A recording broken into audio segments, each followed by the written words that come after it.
donné, oui, mais quand vous voyez le problème, vous êtes aussi obligé de le poser. Ça, c'est votre responsabilité de citoyen. Avant d'être des médecins, vous êtes des citoyens de ce pays. Vous n'allez pas compter les morts avant de pouvoir vous bouger en tant que citoyen. Il y a quelque chose qui est votre responsabilité. Et ça, c'est pour ça que c'est un sujet capital, parce que vous ne vous rendez pas compte. C'est ce sujet-là, c'est les médecins. Souvent dans la médecine, c'est par les médecins, souvent, qu'on a fait beaucoup évoluer les ulama. Les savants ont beaucoup évolué quand ils ont... Parce que c'est le seul domaine, concrètement, où ils savent qu'ils ne savent pas. Un alim, il ne sait pas en médecine. Donc il demande au... Et parce qu'il ne sait pas, il est plus à l'écoute, parce que ça le touche lui-même. Et donc à partir d'un certain moment, je veux dire, il y a un alim qui a avoué avoir reconsidéré sa question sur le don d'organes quand sa fille en a eu besoin. Eh oui, mais c'est la vie. C'est haram et ça devient halal, parce que ma fille... Vous voyez, salam alaikum. De pousser l'assistance ici présente, que ce soit de manière collective, qu'on l'a fait, comme ça vient d'être fait maintenant si brillamment par le professeur Tariq Ramadan, ou que ce soit à titre individuel, par nos lectures, c'est de se remettre en question, de revoir les choses, de repenser les choses. Et ça, c'est très important. Il faut prendre le temps de les faire, sinon la routine nous tue. Bien sûr, notre richesse et nos spécificités culturelles, religieuses et notre savoir médical doivent être mixés. Et ça, c'est notre rôle. Et c'est à nous d'aller creuser dans ce sens. Pourquoi pas aller vers les ulama et les pousser en quelque sorte à nous répondre à un certain nombre de questions. Et parce que tant qu'il n'y a pas ces ponts, tant qu'il n'y a pas ces passerelles, ben chacun est de son côté. Et ça, la société n'évolue pas. Donc voilà un peu de réflexion que je voulais partager avec vous.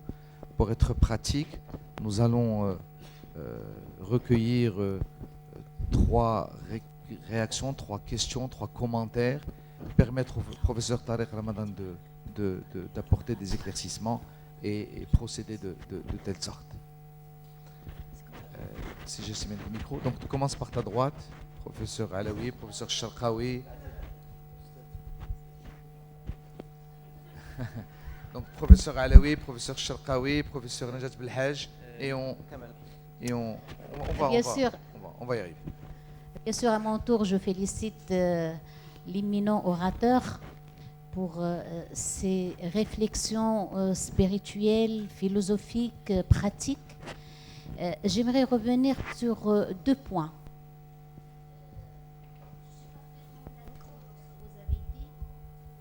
Je suis parfaitement d'accord lorsque vous avez dit que le médecin face au patient, il doit détecter, sentir la force psychologique de son patient. Mais ceci n'est pas toujours possible. Je dis, il n'est pas toujours possible. D'abord, il dépend aussi de la force psychologique de ce médecin qui n'a jamais été formé. Dans ce sens-là, nous sommes des praticiens, mais il nous manque tous ce côté de formation de psychologue pour pouvoir détecter à travers un dialogue, à travers percevoir quel est le niveau de force psychologique du patient. Et il dépend aussi du patient, parce que souvent le patient, comme généralement on parle du cancer, il a déjà tourné chez les médecins, etc. Donc il cache beaucoup beaucoup de facettes de son existence, de ses capacités, etc. Donc ça demande énormément de temps, ça demande aussi une formation. Et je pense que, bon, peut-être qu'on peut réfléchir comment faire cette formation et comment pouvoir que tous les médecins puissent détecter ça. Je suis un petit peu frustrée lorsque vous avez dit dans votre conclusion que j'ai traité 10 malades et si je rate un, je n'ai pas fait tout ce qui devait être fait, je peux être puni, je peux être un mauvais médecin. Donc, je m'excuse souvent avec la masse du travail que nous avons, avec la charge de stress psychologique, et vous l'avez dit, peut rater, disons, ce contact. On peut rater aussi de tout donner à ce patient. Merci. Professeur Sharqawi. C'est Tarek. Merci. Vous avez lancé des messages, on les a perçus. Merci beaucoup. Vous nous avez un peu ouvert l'esprit. Moi, une question d'ordre général. S'il vous plaît. Nous sommes des musulmans. Il y a le Coran. Je vous pose la question suivante. Est-ce que dans le Coran, on peut trouver toutes les réponses qu'on peut se poser? Ou bien, est-ce qu'il y a ce mot d'ijtihad? Est-ce que nous devrons faire des efforts pour comprendre certains messages? Voilà ma question. Tu avais demandé? Pardon. Bon, normalement, je Vas-y, n'ai pas de vas-y, question, Najat. mais là, je vais profiter pour poser une question. Je peux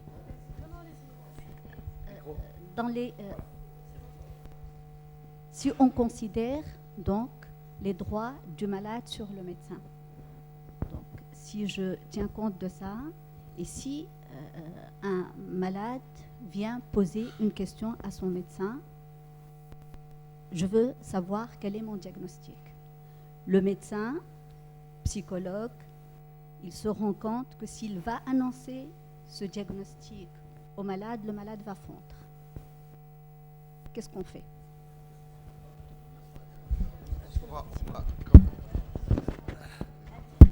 Donc, je pense que, méthodologiquement parlant, laissons professeur Tarek Ramadan apporter déjà quelques aides. Sinon, on va se perdre et on ne saura plus.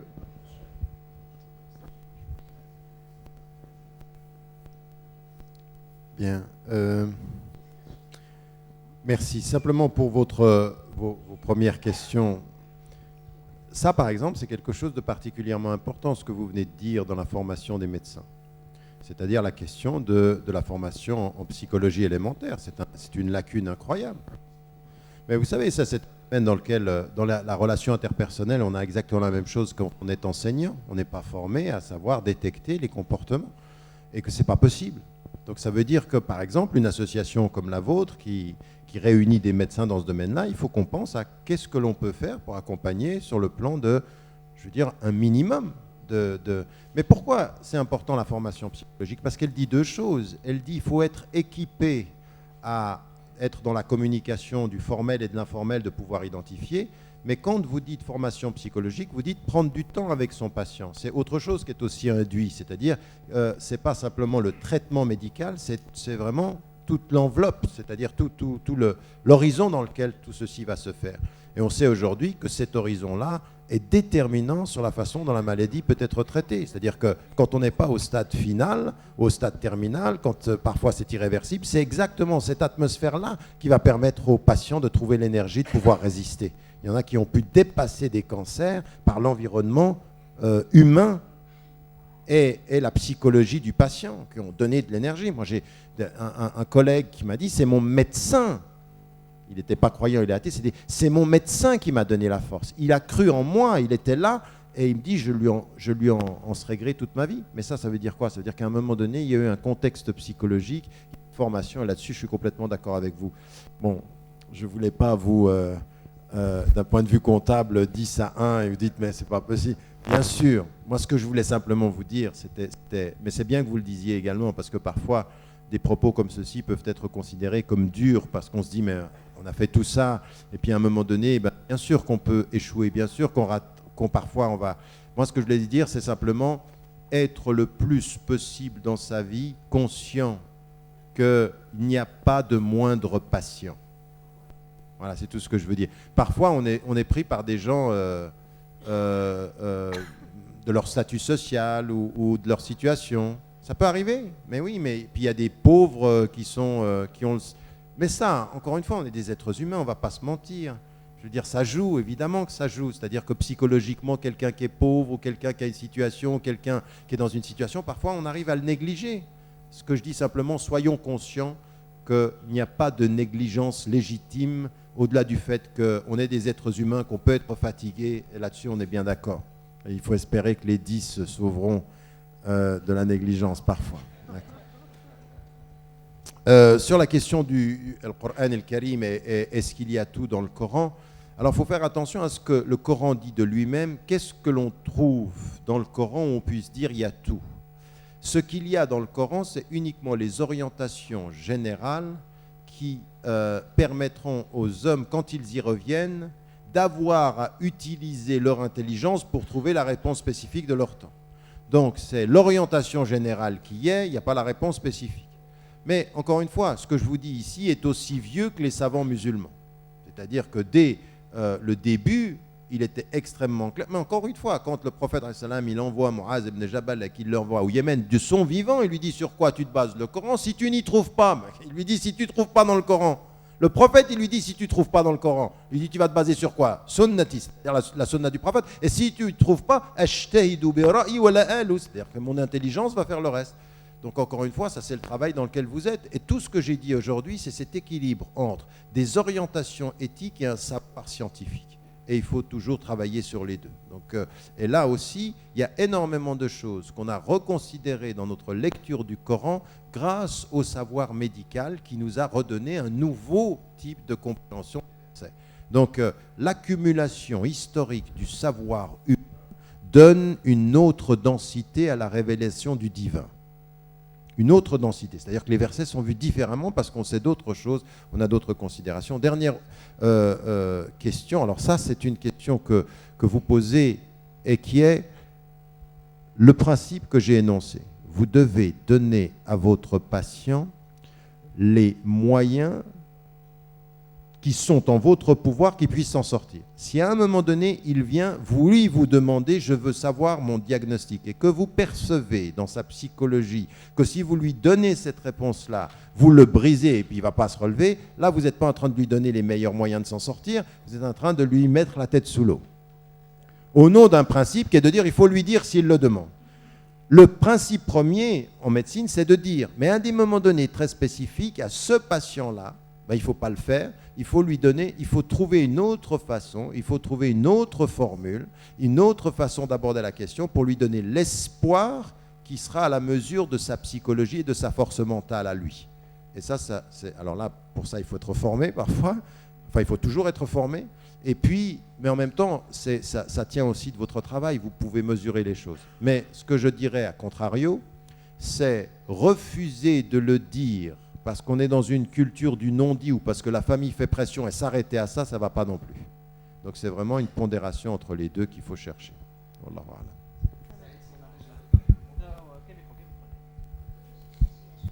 Monsieur Ramadan, je peux y aller? Je voudrais savoir quelle est la position de l'fiqh concernant le fait que la médecine prolonge la vie.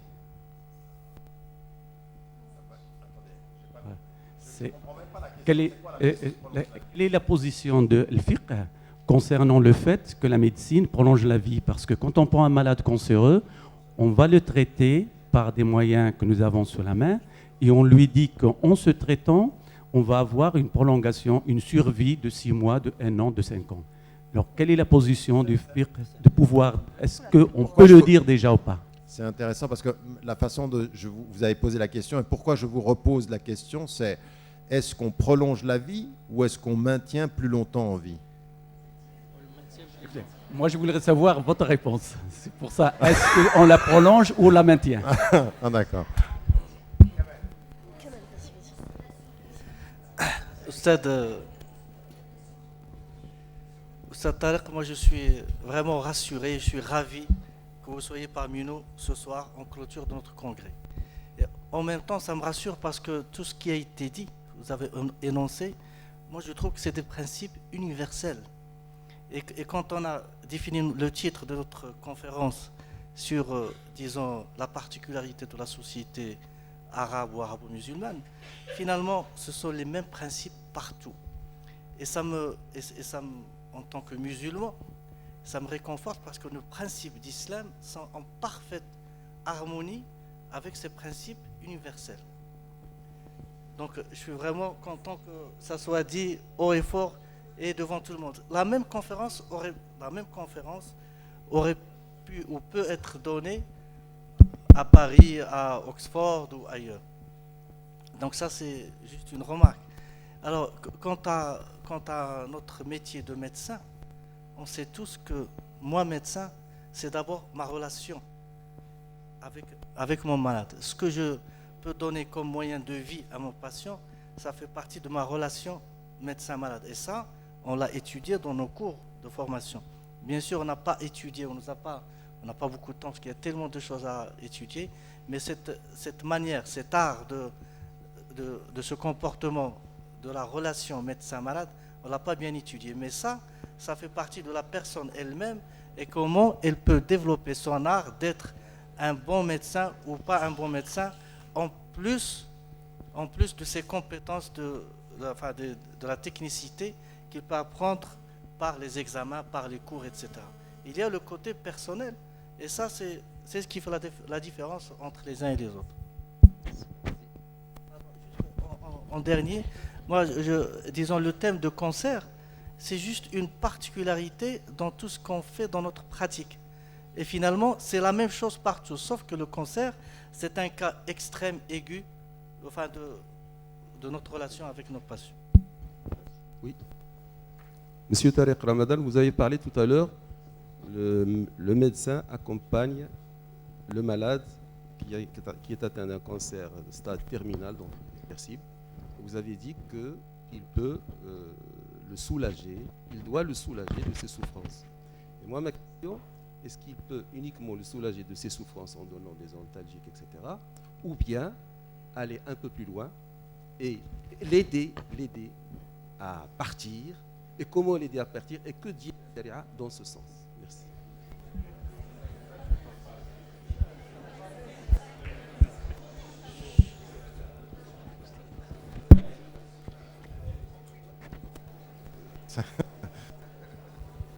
Ça, c'est la réaction de la salle. Qu'est-ce qui vous fait réagir ainsi? Alors, sur la première question, c'est pour ça que je vous ai fait répéter la question, parce que je la trouvais intéressante de la façon dont vous formuliez les choses. D'un point de vue, pas simplement islamique, mais du point de vue de votre travail. Vous, quand vous administrez des médicaments ou quand vous faites un traitement, vous n'êtes pas en train de prolonger la vie, vous maintenez la vie et vous essayez de soigner dans la vie, ce qui va prolonger. Donc en fait, tout ce qui a été le cumul du savoir à travers les siècles en matière de médecine a simplement permis aux hommes de vivre plus longtemps. Mais on maintient la vie parce que en fait, l'espérance de vie s'est rallongée avec nos capacités par notre savoir. Donc on ne rallonge pas la vie au-delà de ce qui est décrété. On a les moyens spécifiques de traiter dans la vie et de pouvoir simplement maintenir en vie. D'un point de vue islamique, ce qui est mis en évidence, c'est que tous les savoirs que l'on peut accumuler pour maintenir en vie et traiter, ils sont à la disposition de l'homme. Nous n'avons pas cette idée que... vous savez, c'est pour ça qu'en fait, fondamentalement, la première des sciences musulmanes, c'est le droit. Hein, ça a été la gestion des relations interpersonnelles. Mais dans l'histoire, vous allez vous apercevoir que, même du point de vue du savoir en Occident, parmi les sciences les plus développées des musulmans, c'était les sciences expérimentales. C'est-à-dire, c'est les sciences qui partent de l'expérience humaine et qui vont tirer de l'expérience des éléments de savoir qui vont nous permettre de... Et donc, on est de ce point de vue-là dans la médecine, une science qui va accumuler du savoir. Donc, tout ce qu'on peut savoir en tant qu'homme pour maintenir la vie des hommes et puis pour faire en sorte que les hommes vivent plus longtemps, on n'a aucun problème avec ça. Donc, le cas de conscience de Rieux par rapport au prêtre, c'est quelque chose qu'on ne connaît pas. Parce qu'on a la foi du prêtre et la rationalité du médecin. Oui, la rationalité du médecin qui accule le mule, le seuf, c'est ce qu'on doit avoir. D'un point de vue musulman, il faut, dans le texte de la peste, lier les deux. La foi de celui qui dit si c'est fini, c'est fini. Qaddarallahu wa ma sha'a fa'al. Le maktoub, comme on dit, mais on dit le maktoub après. On ne dit pas le maktoub, c'est avant. Avant, on dit Inch'Allah, après, on dit maktoub. Le fataliste, il dit maktoub avant que ça se passe. Donc en islam, on n'est pas dans le maktoub avant. Ça, c'est une des éléments. Maintenant, il y a un cas qui est un autre cas spécifique, qui est qu'à un moment donné, le cumul de savoir et de maîtrise technique a fait qu'on est à un moment donné dans le maintien de la vie et dans la prolongation, alors c'est pour ça que j'utilise le mot là, qui est la prolongation de la vie sans la vie et l'appareil qui le maintient en vie. Et c'est ce qu'on peut appeler l'acharnement thérapeutique. C'est-à-dire quand un appareil va maintenir la vie et que le médecin va dire, en connaissance de cause, si on arrête l'appareil, il n'y a plus de vie. Là, on est dans le maintien de la vie, c'est-à-dire que la vie tient à l'appareil. Et là, l'avis des des fuqaha, c'est de dire, quand c'est que l'appareil qui maintient en vie, eh bien, il faut arrêter. Là, c'est de l'acharnement thérapeutique. Alors, on a vu des cas tout à fait spécifiques. Je ne sais pas si vous avez lu ça aux États-Unis, au Canada, en Europe. Je pense que vous avez peut-être vu ça aussi. À des moments donnés, on arrête l'appareil et le patient continue à vivre pendant quelques temps. Et parfois, c'est allé jusqu'à 6 ans dans un coma sans appareil. Et la personne, elle vit, mais il n'y a plus l'appareil. Donc, on maintient la personne pendant un moment. Mais à ce moment-là, on peut partir du principe, moi c'est arrivé dans ma propre famille, où le médecin il vient vous dire, il dit, la personne n'est maintenue en vie que par l'appareil, et donc sans l'appareil c'est terminé. Et donc on arrête pas. Alors après il y a des considérations très compliquées, vous le savez ça, parce qu'il y a des considérations qui sont liées à est-ce qu'on est sûr. Deuxième élément, est-ce que c'est vraiment irréversible? Et les questions économiques, ça coûte. Ouais, ça coûte. Et donc, toutes ces considérations-là amènent à une éthique qu'il faut prolonger. Mais d'un point de vue musulman, on en est là. C'est-à-dire on est allé jusqu'à ces considérations-là. Et donc, il y a une vraie pensée sur la question, une vraie production sur la question de l'acharnement thérapeutique. Les principes universels que vous avez dit, tout ce que tu viens de dire par rapport à ça, c'est complètement ça. C'est-à-dire que moi, je fais des conférences aujourd'hui en termes d'éthique appliquée. Quand j'étais au Conseil européen, quand j'interviens auprès de médecins qui ne sont pas de confession musulmane, et il dit, mais on ne sait pas tout ça. On ne sait pas que des médecins, à partir de leur déontologie et à partir même de leurs référents islamiques, on arrive à ce point-là d'accord avec l'universalité des principes de la pratique. Et ça, c'est aussi important. Nous, il faut aussi que l'on dise c'est universel, tout en ajoutant ce que tu as dit à la fin et qui pour moi est déterminant, c'est que autant les principes universels sont des principes qu'on partage, parce que pour moi, le principe universel, ça ne peut rien dire, il faut qu'on qualifie. Pour moi, les principes universels sont par définition des principes universels partagés. C'est le partage des principes qui fait l'universalité. Sinon, on commence à avoir les principes universels occidentaux, les principes universels islamiques, on commence à catégoriser ou à qualifier les principes. Non, ils sont uniquement, s'ils sont universels, c'est qu'ils sont partagés et qu'on doit pouvoir les partager entre les civilisations. Mais une chose quand même qui devrait être pour moi la valeur ajoutée du principe universel, ça ne me suffit pas de dire à aux êtres humains qui sont mes humains en fraternité, qui sont mes frères en humanité, de dire on a des principes universels. Ce qui m'intéresse, c'est aujourd'hui en quoi ma référence islamique va avoir une valeur ajoutée, non pas dans l'énoncé de l'universel, mais dans la formation du comportement. C'est-à-dire que ce qui m'intéresse quand on est un médecin et qu'on a une foi et qu'on a une déontologie médicale et une référence islamique, c'est la valeur ajoutée du comportement. C'est qu'est-ce que cette foi va faire du comportement du médecin. C'est ça qui m'intéresse. C'est pas simplement l'universalité des principes, ça va. Pour moi, c'est un acquis. Mais après, ce que je veux voir, moi, ce qui m'intéresse, c'est de voir un médecin qui a une foi comme... vous savez, ce que dit le verset du Coran, il est très très clair. Litakunu shuhada ala nas, c'est qu'est-ce qui va être votre spécificité? Vous n'êtes pas là pour dire aux gens soyez musulmans. Spécificité, c'est le témoignage dans votre agir du sens de votre vie, du sens de votre foi. Donc c'est la qualité spécifique qui fait que quand on s'approche de quelqu'un, il y a une valeur ajoutée dans son comportement en tant que médecin, une humanité. Alors bien entendu, on va le trouver chez d'autres, ce n'est pas spécifiquement musulman, mais là, en tout cas, les musulmans doivent se distinguer, c'est là-dedans. Ils doivent avoir la compétence scientifique des meilleurs et l'attitude éthique des plus humains. C'est ça que moi je veux voir comme différence. Moi, là, ce qui m'intéresse dans la compétition, istabiqul khayrat, entre les communautés religieuses, c'est la distinction éthique. Voilà, exactement. Non, mais en plus, c'est bien ça. C'est pour ça que moi, j'insiste beaucoup sur... faut pas venir vers moi et me dire, moi, je suis un médecin musulman. Tu es un médecin, le musulman, je le verrai dans ta façon d'être médecin. Mais mettre une étiquette, je suis médecin musulman, ça c'est... Je veux dire, c'est comme quand on dit je suis fier d'être musulman, on met une... Non, c'est pas ça, je veux dire... Enfin, je pense que vous comprenez ce que je suis en train de dire. Rapidement, Mais en même temps, ça amène au comportement personnel, comme il a été dit. Votre question, elle est importante sur la question de l'euthanasie, en fait.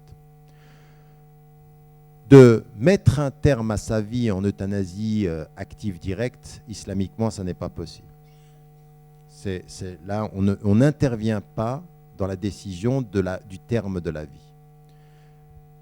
Ce n'est pas notre décision. Notre décision, quelle peut-elle être comme médecin? C'est-à-dire qu'on a un médecin, un patient, il est au terme de sa vie et il souffre. Ce qu'on doit faire, c'est de faire en sorte de bien comprendre que la souffrance qui le mène à la fin n'est pas une finalité en soi. Donc on peut tout faire pour diminuer sa souffrance, même si ça va avoir un impact sur la longueur du temps. Mais on ne décide pas d'y mettre un terme.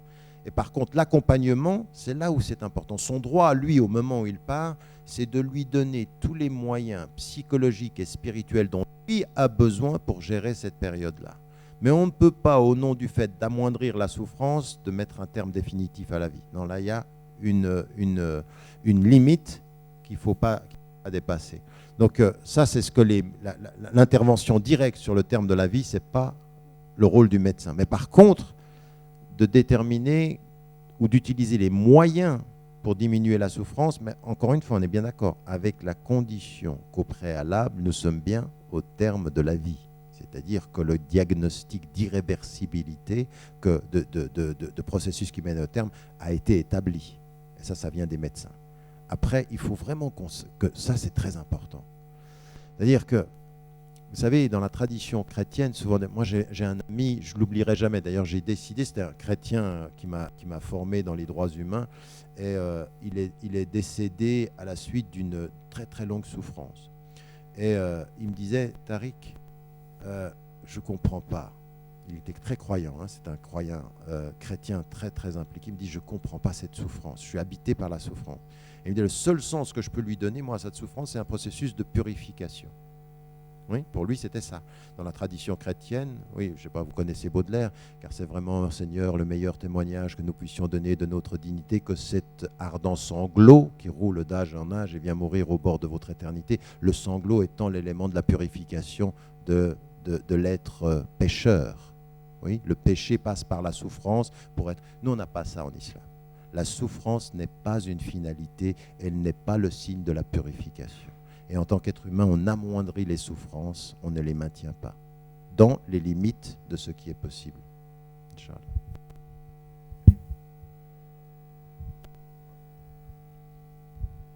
Moi, je voulais juste éclaircir un point avec vous, professeur.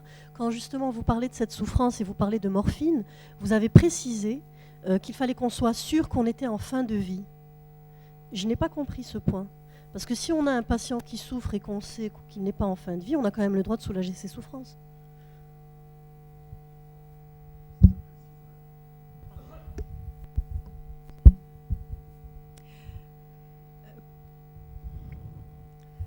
Pour revenir au vécu du cancer par la société arabo-musulmane, pour revenir sur ce thème,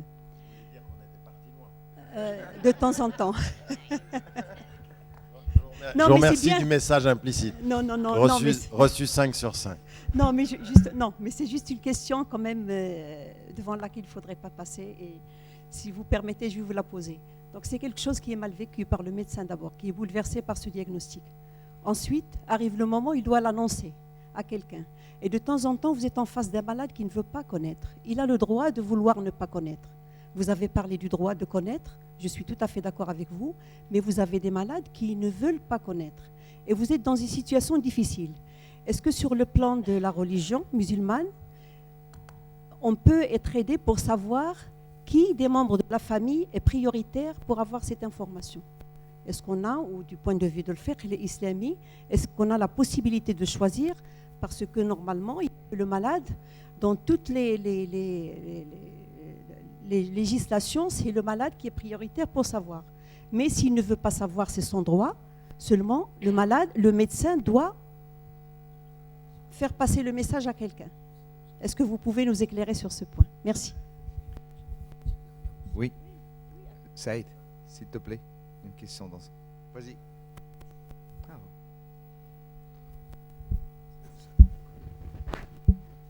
Moi, je veux profiter de la présence de ce grand philosophe arabo-musulman parmi nous, et je vais poser une question un petit peu philosophique. Finalement, cette maladie grave, c'est quoi? C'est un qada ou c'est un qadar?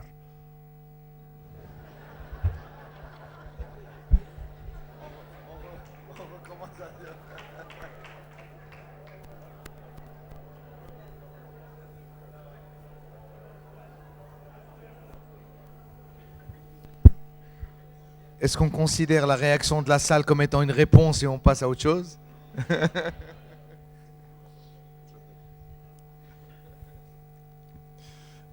Je savais qu'en écoutant le début de la question, il fallait que je m'attende à une chute. Très bien. Alors, excusez-moi sans doute du manque de précision de ma formule concernant la morphine. Non, je disais que moi je parlais de l'euthanasie spécifique ici.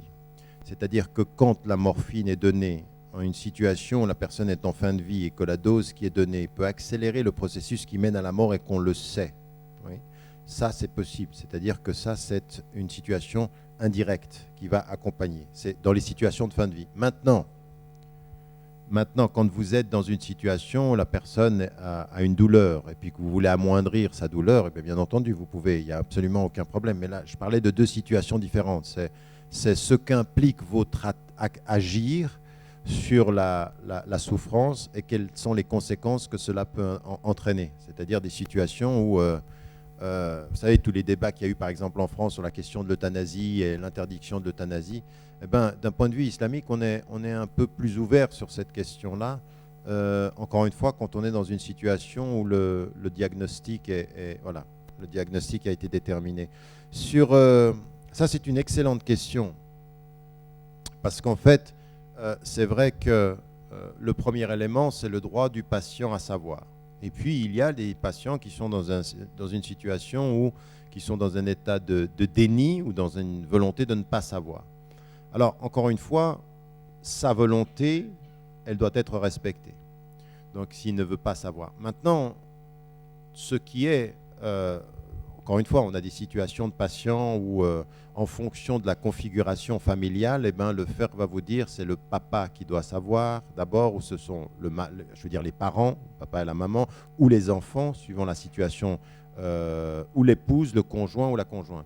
Donc ça, encore une fois, on a des termes de priorité où on peut avoir, selon la configuration de l'âge, selon la configuration familiale. En général, quand c'est un couple qui vient, eh bien, c'est le conjoint qui doit savoir, ou c'est... Tout ceci est codifié. Mais cette codification du fait que, en fait, quelqu'un dans la famille, on peut transférer la responsabilité entre celui qui ne veut pas savoir à celui qui veut savoir, elle va être déterminée comment sur le plan pratique? Elle va être déterminée par qui vient vous voir et comment la famille vient à vous. C'est-à-dire comment le patient vient à vous et qui est autour de lui.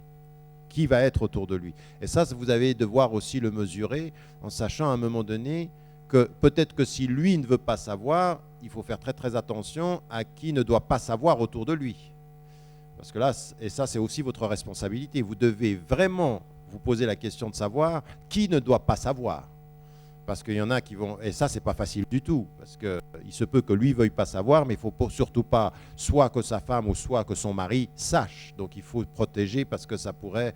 vous pourriez produire des drames à l'intérieur. Et puis, voir aussi qui a les ressources... quelle personne a les ressources psychologiques, la force mentale de pouvoir faire face à ça. Et puis, à un moment donné, il peut arriver dans certaines situations qu'il ne faut pas le dire. Si le patient ne veut pas le savoir, et que vous accompagnez comme étant l'agent de l'espoir dans tout ceci, puis que vous apaisiez en considérant qu'il vaut mieux qu'ils ne sachent pas. Parce que si vous allez s'ils vont savoir ou si vous allez le dire, ça va provoquer une conséquence plus grave. Ça aussi, Akhafet Dararain, c'est un processus qui est connu. Et quant à comment considérer la maladie en tant que telle, de toutes les façons, quand on est en face de la maladie et de ce qui nous touche, c'est les deux, en fait. Fondamentalement, c'est un élément qui est lié à votre destinée, et donc il faut le regarder en tant que tel, et c'est un élément avec lequel il faut que vous réagissiez en reconnaissant que c'est la volonté de Dieu et qu'elle vous touche, et qu'il faut y réagir qu'il faut réagir en conscience avec le fait que tout ce qui vous arrive, c'est sa volonté. Mais attention, tout ce qui vous arrive est de sa volonté ne veut pas dire que ça vous pousse ou ça vous permet d'avoir l'économie de votre volonté à vous. Sa volonté est un appel à votre volonté. Donc il faut bien comprendre une chose d'un point de vue islamique, comme d'un point de vue philosophique, mais d'un point de vue islamique, ce que Dieu veut pour moi, je ne le sais pas. Ce qui est son savoir, je ne le sais pas. La seule chose que je sais, c'est que quand quelque chose m'arrive dans ma vie, ça ne peut m'arriver que par sa volonté dans ma destinée et dans mon destin. Mais à partir de ceci, ça implique de ma conscience la réaction qui est celle de la réaction de quelqu'un qui a une foi et qui peut réagir aux éléments de son destin en se levant et en se battant, en se levant et en usant de sa liberté, en se levant et en réagissant au mal qui le touche. Donc à aucun moment la réponse de al-qadar wal-qadar, aucun moment ça ne peut justifier un quelconque fatalisme de l'agir ou de l'action, mais doit nous permettre de comprendre que ce qui va nous déterminer, c'est cela ne peut pas nous arriver sans sa volonté. C'est vraiment qaddarallah wa ma sha'a fa'al. Mais la question, une fois qu'on a dit ceci, c'est que quand on a dit cela, du point de vue islamique, ça nous appelle à un réveil de la conscience et de l'agir. Et ça, pourquoi je vous dis ceci? Parce qu'à des moments donnés, par rapport à nos patients, quand vous êtes en face d'un patient, quand quelque chose lui arrive, c'est très important de comprendre que l'annonce, elle peut être un choc, mais que votre responsabilité, même par rapport à un élément du destin, c'est la décision de Dieu. Et ça vous arrive. Vous ne pouvez pas vous en tenir à la décision de Dieu. Dans le rapport islamique, il faut développer l'espérance humaine. Il faut développer l'énergie de devoir faire quelque chose. C'est-à-dire que Dieu met à l'épreuve par sa décision la capacité de l'être humain à prendre des décisions. Par sa décision, il met à l'épreuve la capacité de prendre des décisions. C'est exactement le sens qu'au niveau de Dieu, il sait qui est croyant et qui ne l'est pas. Et pourtant, il dit dans le Coran, فَمَنْ شَاءَ فَلْيُؤْمِنْ وَمَنْ شَاءَ فَلْيَكْفُرْ. C'est une décision que vous devez prendre. Donc, il faut toujours traduire ceci dans ce qui arrive, jamais dans le fatalisme, jamais le maktoub, c'est après. Avant, c'est le djihad. Le djihad au sens noble du terme, la résistance. Oui, vous n'allez pas sortir là et dire...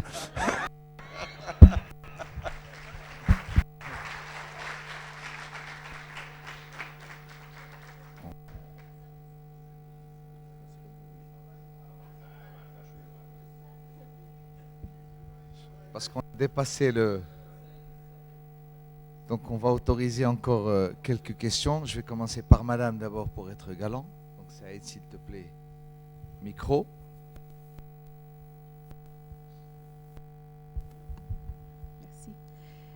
Merci, professeur Tariq Ramadan. Moi, ma question, c'est un petit peu vers le côté médecin. Vous avez parlé de beaucoup de situations qui sont réellement très difficiles à vivre, ces moments de souffrance, d'accompagnement de derniers jours, qui sont certainement avec des retombées, peut-être même négatives sur le médecin, avec un impact même psychologique. Ma question est la suivante, c'est quoi vos conseils, c'est quoi votre message pour permettre à ce médecin de tenir, de maintenir, d'aller un petit peu au-delà des événements, et votre message qui était fort durant la conférence, de pouvoir remonter cette énergie de combat pour les autres patients. Merci.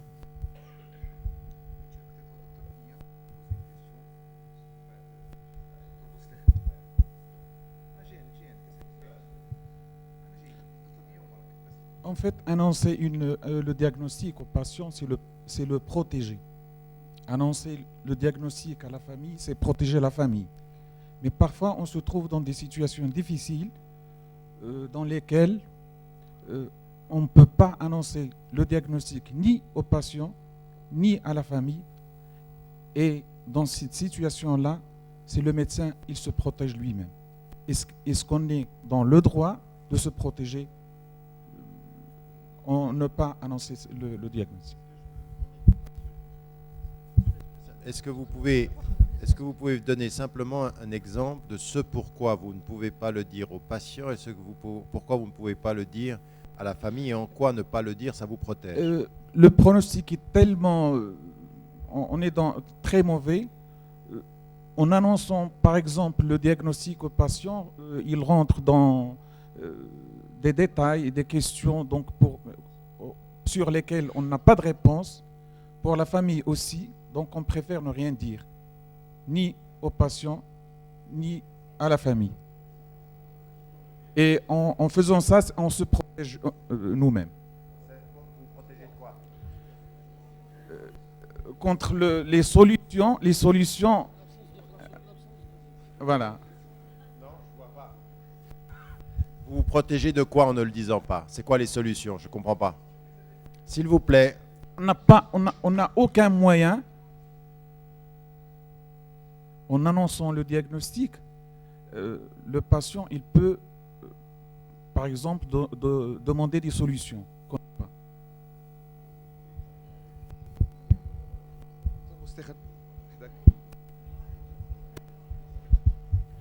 S'il vous plaît. Merci. Merci, professeur Thaler. Ma question concerne le décès d'un malade qui, par erreur ou par négligence, est décédé et que parfois on garde un sentiment de culpabilité qu'on n'arrive pas à s'en débarrasser facilement. Alors, ma question, qu'est-ce qu'il faut faire? Est-ce qu'il faut respecter les consignes coraniques et jeûner 2 mois, ou bien donner le jizya, ou bien vous avez une foi qui va soulager nos âmes? Et merci.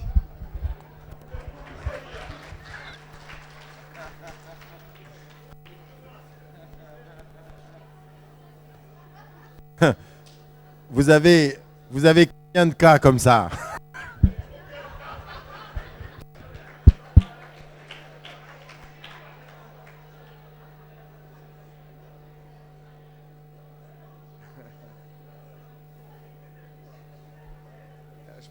On a déjà pris.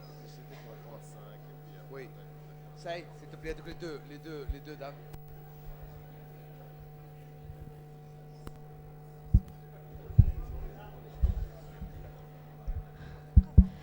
Monsieur Tariq, tout d'abord, je voudrais vous exprimer le sentiment d'être honoré par votre présence parmi nous. Et secondo, je voudrais vous poser une question d'ordre pratique. Là, il y a quelques jours, j'ai reçu un patient en consultation qui avait une maladie transmissible, une hépatite. Le patient m'a demandé de respecter le secret médical et de ne pas annoncer ce diagnostic à quiconque. Des jours après, j'ai reçu sa femme. Sa femme m'avait demandé si son mari était atteint d'une maladie. Qu'est-ce que j'aurais dû répondre sa femme? Parce que... en fait, moi, je lui ai dit qu'il avait l'hépatite parce que l'hifad ala nafs de sa femme. Alors là... Et puis, est-ce que j'avais pris la bonne décision ou non? J'étais vraiment entre le marteau et l'enclume. Merci.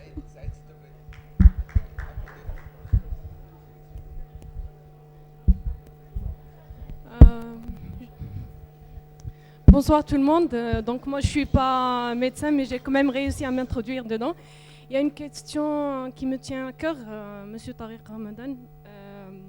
Quand vous dites toujours en puisant dans le droit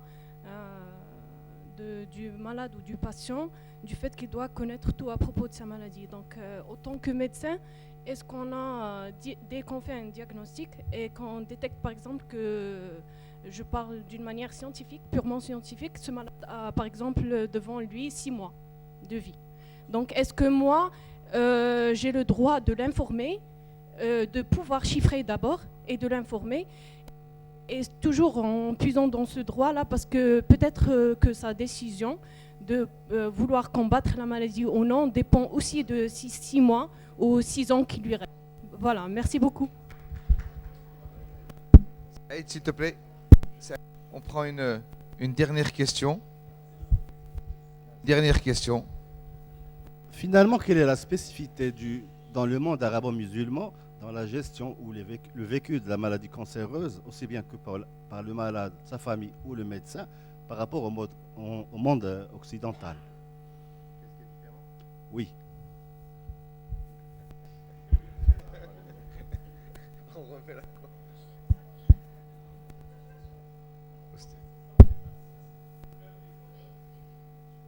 non, soyez sûr.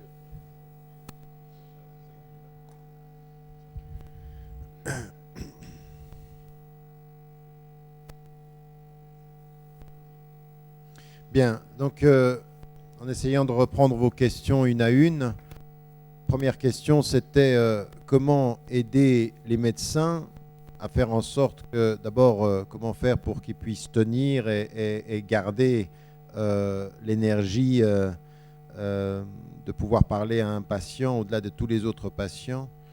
Alors, encore une fois, il n'y a pas de réponse qui soit une et unique.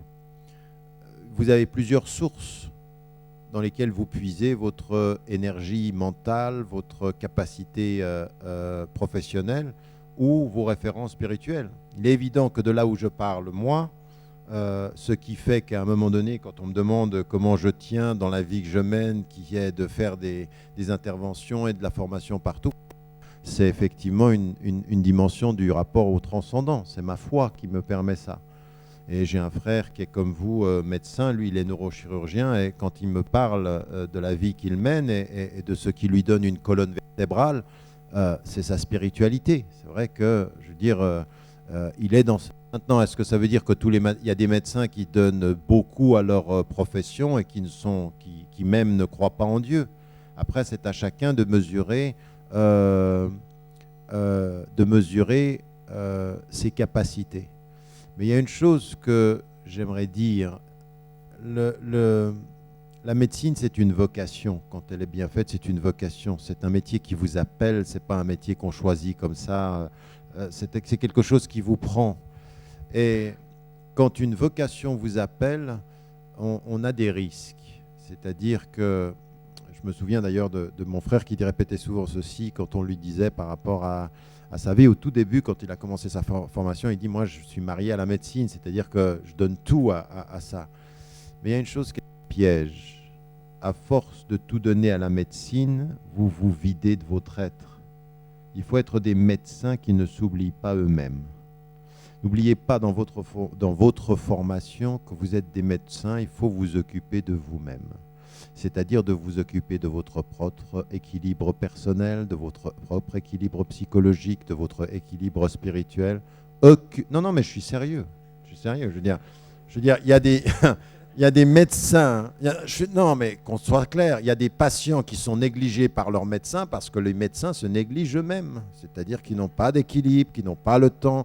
Il y a des médecins qui ont... Attendez, c'est partout, on est des êtres humains. Des fois, on travaille pour la médecine et puis à des moments donnés, eh bien, la rétribution, ce n'est qu'un moyen, ce n'est pas une finalité. Mais et puis à un moment donné, les finalités se perdent, les moyens deviennent des fins et on rentre dans un cercle et on se perd. Raison pour laquelle, vous savez, dans n'importe quel exercice spirituel, et le muraqaba, qu'est-ce que c'est? C'est arrête-toi et réfléchis à ce que tu fais. Il faut s'arrêter, il faut évaluer son processus. Et quand on veut avoir de l'énergie, à un moment donné, il faut s'arrêter, prendre du temps, remettre... Et ça, chacun, je veux dire... Un bon médecin, il fait ça avec lui-même parce que c'est le droit de son patient. Je veux dire, faut vraiment faire des bilans de conscience. Des bilans de conscience. Alors, pour à la fois le bilan de conscience, ce sera avec Dieu, ce sera avec sa vie. Pour qui est dans sa conscience, mais le bilan de conscience, c'est le principe universel auquel on ne peut pas échapper. On ne peut pas échapper. Parce que vous avez le devoir de la qualité. Et le devoir de la qualité, c'est un devoir d'humanité, de priorité, d'éléments que vous donnez à votre vie. Donc, n'oubliez pas d'être des êtres humains, même si vous êtes médecin. Et c'est très sérieux, ça. C'est très, très sérieux. Non, mais vraiment, c'est très sérieux. C'est vraiment très, très sérieux. Parce que le titre... Vous savez comment est la société, vous le savez très bien. On a tous des titres, là, on s'appelle docteur, professeur. Tout ça, c'est rien du tout.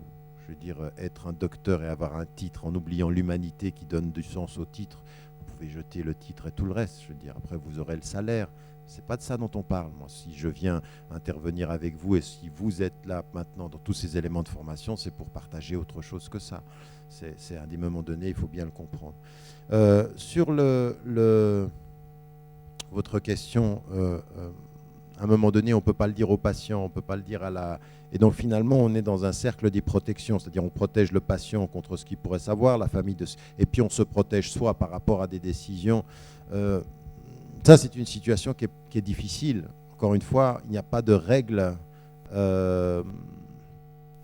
mais en termes de conscience, il faut faire attention pour le médecin de ne pas chercher à un moment donné à se protéger de tout en disant, bon ben, je veux dire, il y a la protection des courageux, il y a la protection des lâches. Et il y a des médecins qui sont lâches. Il y a des médecins qui sont courageux. Le médecin lâche, c'est celui qui se protège, je ne veux pas de problème. Tu veux pas que je le dise, je dis pas, je ne veux rien dire. Ouais, je ne vais rien faire, je ne veux pas de problème. Ça, je suis désolé, ça c'est de la lâcheté. Oui. Et il y en a certains qui traduisent leur lâcheté sous des ailes de sagesse. Non, il faut écouter la famille. Non, c'est des lâches en fait. Donc il faut vraiment mesurer ici les cas de conscience. C'est-à-dire comment on fait par rapport à ça. Comment on fait par rapport à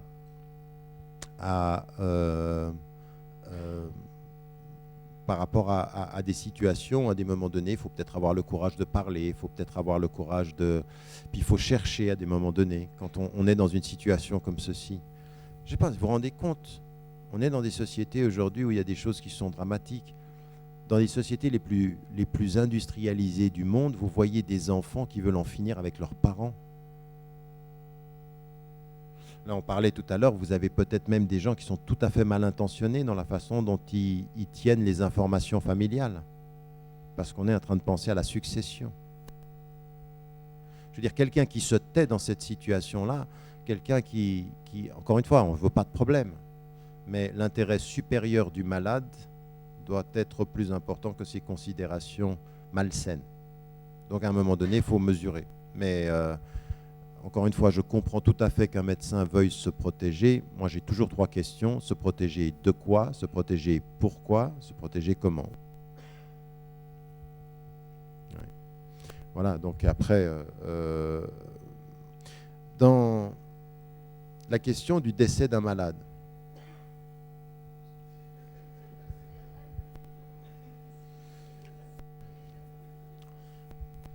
il y a une question de fond.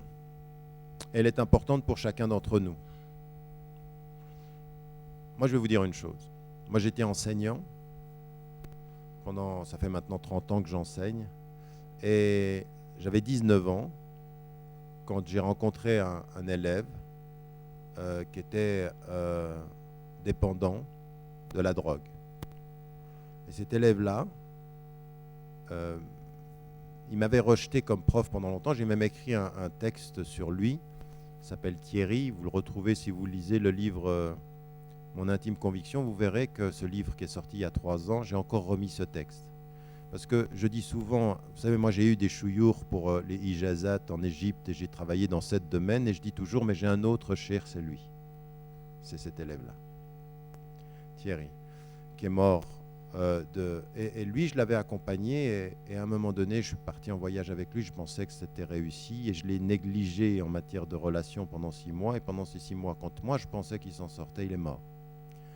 Et ça m'est toujours resté. Et par rapport à ça, c'est une culpabilité. Et toute la question, elle est celle-ci. Est-ce que j'ai fait tout ce qui est en mon pouvoir comme médecin pour faire en sorte que ce médecin, ce patient s'en sorte? Si j'ai fait tout ce qui était en mon pouvoir et puis qu'il y a pu y avoir une erreur qui est au-delà de mes limites humaines parce que nous ne sommes pas parfaits, ça c'est qaddar Allah, c'est pas dans notre voie. Donc il ne faut pas entretenir de fausses culpabilités ou des culpabilités mal placées. Si j'ai fait tout ce qui était en mon pouvoir dans les limites de ce qui est mon imperfection, voilà. Je veux dire, si maintenant dans ce processus d'accompagnement j'ai commis des négligences, j'ai commis des... Alors, il faut faire deux choses. D'abord, il faut demander pardon. Il n'y a pas à jeûner de moi. Il faut là demander pardon, mais simplement une chose. Le plus important dans ce qui est la faute du passé, c'est qu'elle devienne une leçon du présent et l'amélioration du futur. Et ça, c'est transformer une erreur en qualité du futur. Une erreur du passé, ghafarallah amma salaf. C'est-à-dire qu'il y a des choses qui sont passées et Dieu, il pardonne. Mais il ne faut pas que vous, en tant que médecin, parce que vous êtes exposé à la vie, à la mort, vous êtes exposé à une erreur qui va coûter, oui, qui peut coûter la vie. Vous avez à mesurer votre responsabilité à être meilleur, non pas à entretenir la culpabilité de ne pas avoir été parfait. Ça, cette attitude-là, mais vous savez que je vous le dis comme ça, en vous disant c'est un acte de conscience. À un moment donné, il faut prendre intellectuellement, rationnellement et en conscience la décision. C'est comme ça que j'agis avec ces choses-là. C'est-à-dire que j'ai pu commettre des erreurs. Donc je peux demander pardon, je peux faire une sadaqa, je peux travailler par rapport à ça, que ça reste. Mais la meilleure façon de répondre à cette erreur, c'est de l'utiliser comme une leçon pour ne plus la répéter. Et de s'en sortir comme ça, comme un médecin peut utiliser des choses qui ont été liées à son passé. Mais l'entretien de la culpabilité, c'est quelque chose que vous devez... Ça c'est shaitan ou sharral. La plus grande force du diable, c'est de vous prendre là où vous pensez vous rapprocher de Dieu et d'insister pour vous dire que vous en êtes loin. Et dans le bien, c'est dans la conscience, c'est exactement la même chose. D'insister sur le fait que cet élément-là, il vous travaille la conscience et que vous n'en sortez pas. Donc, il faut vraiment le considérer comme une leçon et il n'y a pas de ce point de vue-là à ajouter dans l'exercice de votre profession. Maintenant, en plus, si vous avez fait tout ce que vous pouviez et puis que ça s'est mal passé, qaddar Allah. Maintenant, vos négligences, elles ne sont pas à répéter. Mais vos erreurs, vous n'allez jamais vivre sans en faire. Maintenant, c'est votre psychologie. Et c'est ça, être pour